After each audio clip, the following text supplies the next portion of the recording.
తెలియదు. అక్కడ వస్తున్న దేవుడికి మనమైన కాయకుడికి కర్పూర హారతలిచ్చి ధూపదీప నైవేద్యములు అర్పించి ఆ దేవుడికి ఇప్పుడే పూజలు చేయవలను, చేయెత్తి నమస్కరించవలను.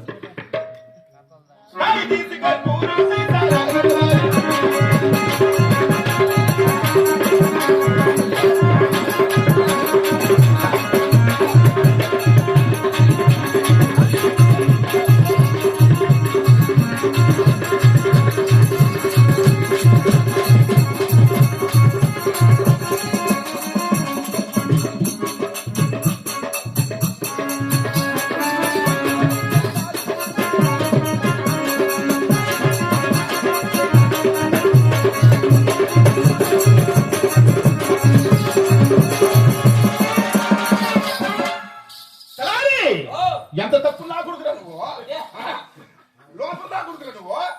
ఇంత తండ్రి తిరుగుతుంటే నీ ఆడుకు నువ్వు ఏందో వాచుకుంటాడవా? అక్కడ వస్తున్న రథం లేదురా, వెళ్ళిపోయినదా? అక్కడ వస్తున్న రథం లేదు, ఇక్కడున్న వాళ్ళంతా నవ్వుతున్నారు. కారణం ఏమిటిరా? వాళ్ళెవరురా? తలకిందల సుబ్బన్న.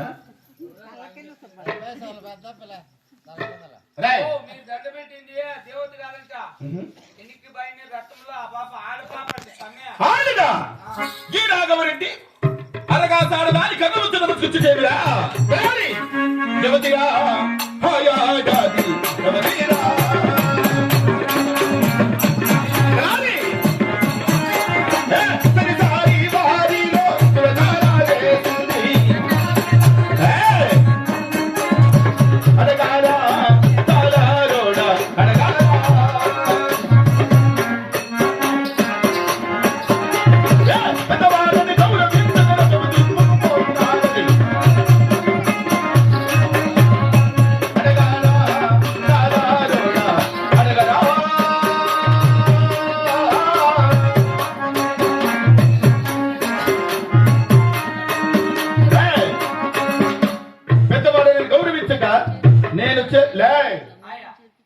నేను చేసిన తప్పులకు క్షమాపణ చెప్పక రథాన్ని వెనక్కి తిప్పుకొని వెళ్ళిన అహంకారి ఎవతది? కొండమ్మ కూతురు చిన్నమ్మ అంట.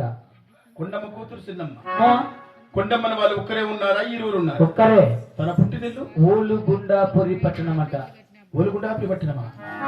రే కొండమ్మనిది ఎవరు కాదురా? ఎవరు? స్వయాన నా చెల్లెలు. అయ్యో మగమంతా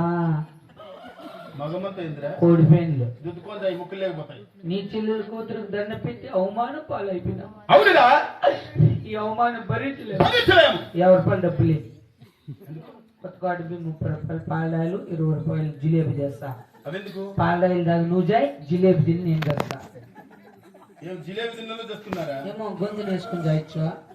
జిలేబీ లాగించి పాలడాయలు నువ్వు తాగు. వద్దు, ఆమె నీ చెల్లెలు అంటున్నారు. నీ చెల్లెలు కుమార్తె నీ స్వయాన మేనగోడలు కదా.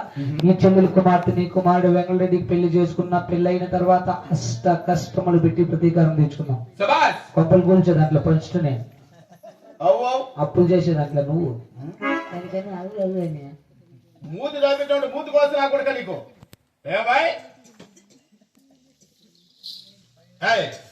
నేను మళ్ళీ ఓలి నీ తిన్నా. తినకపోతే ఎవరో ఒకరు తింటారులే. ఎప్పకోసమే చేసి పెట్టింటుంటారు. ఇప్పుడు నా చెల్లెల మీదకి వెళ్ళి నా చెల్లెని ఒప్పించి మెప్పించి నా చిన్న కుమార్ని వివాహం జరిపిద్దామరా?